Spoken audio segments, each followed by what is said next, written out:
साथीहरु तपाईहरुले YouTube को कभर पेज त सुनिराख्नु भएको छ अथवा कभर डिजाइन अथवा ब्यानर डिजाइन हैन YouTube को कभर आर्ट साइज भनेर तपाईले सुनिराख्नु भएको छ एन्ड त्यसको जुन साइज हामीले लेख्छौं नि त्यसमा धेरै जनाको चाहिँ कन्फ्युजिङ छ कि एक्चुअली मा त्यसको साइज हो के त हैन सो सिम्पल भाषामा भन्नु पर्दा त्यसको अब मेनली क्याटेगोरी तीनवटा हुन्छ एउटा चाहिँ डेस्कटप एउटा चाहिँ तपाईको ट्याब्लेट एन्ड मोबाइल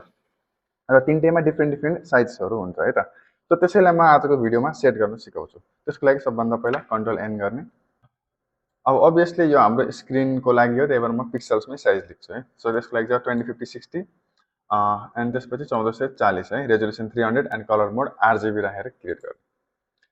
र यो एउटा साइज आइसकेपछि म यसमा टुलबार राख्दिने बिकज टुलबार राखियो भने एकदम टुल बिना नै काम गर्न सजिलो छ र फास्ट पनि हुन्छ ल त्यसपछि म यु प्रेस गर्छु रेक्टेंगलको लागि र लेफ्ट क्लिक गर्ने एन्ड यसमा एउटा साइज हामीले दिन्छौं 20 50 60 एन्ड यतातिर हामीले 423 दिन्छौं है ल एन्ड देन ओके गर्दिने रेक्टेंगल आयो कन्ट्रोल ए दुवैतिरबाट अलाइन गर्दियौं एन्ड कन्ट्रोल डिलिट सिलेक्ट र यसमा अब के गर्ने त एउटा हामीले गाइड दिनुपर्ने हुन्छ त्यो गाइड ताने पनि भयो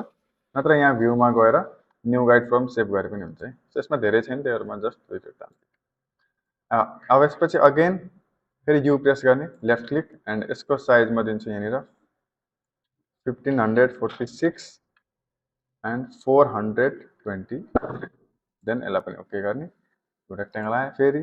कन्ट्रोल ए यसलाई पनि सेन्टर गर्दियौं त्यसपछि फेरि हामीले यसमा गाइड तान्छौं अब यसमा बुझ्नुपर्ने कुरा जुन हाम्रो यो सेन्टरको भाग छ